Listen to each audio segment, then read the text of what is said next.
Guys, welcome back to my channel. તો આજે આપણે બનાવીશું હાજમા જમવાળું પાણી। રેગ્યુલર પાણી તો આપણે ઘરે બનાવતા જ હોય છે, પણ ઘણા લોકોને તીખા કરતાં મીઠું પાણી બી વધારે ભાવતું હોય છે। તો આ રેસીપી એ લોકો માટે। તો ચલો જોઈએ રેસીપી। અહીંયા આપણે આંબલીને પલાળી લીધી હતી ગરમ પાણીમાં। હવે આનો પલ્પ કાઢી લઈશું। અહીંયા આપણે જે આંબલીને ઉકાળી હતી એને હાથની મદદથી આવી રીતે એને મસળી કાઢવાની ને પછી ગળણીની મદદથી આપણે એને ગાળી કાઢીશું, એટલે આંબલીનો પલ્પ અલગ થઈ જશે।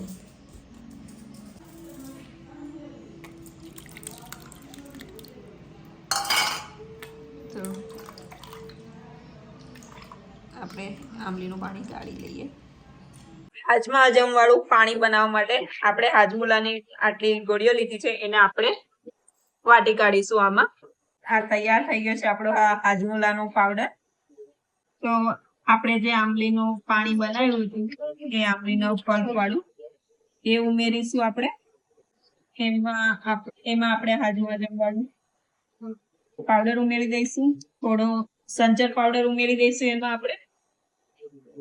હવે નાખીશું આપણે એમાં ગોળ થોડો, આપણે એમાં ઉમેરી દઈશું પાણી,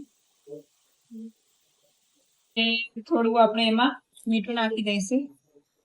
તો આમાં આપણે નાખી દઈશું લાલ મરચું થોડું।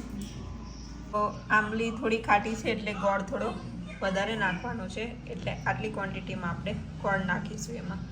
તો તૈયાર છે આપણું મીઠું પાણી પણ હાજમા જમવાળું। એકદમ ઓછા ઇન્ગ્રીડિયન્ટથી બની જાય છે। તમે પણ ઘરે જરૂરથી ટ્રાય કરજો।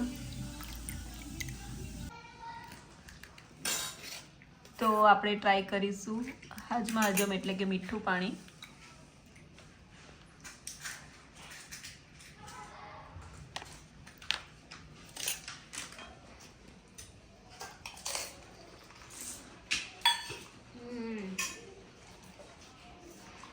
આ એનું ફેવરેટ પાણી છે, સરસ લાગ્યું આ બી।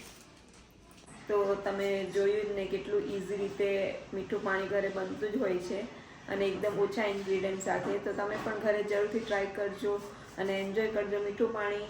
અને વિડીયો ગમ્યો હોય તો લાઇક, શેર અને સબસ્ક્રાઈબ જરૂરથી કરી દેજો। Bye bye.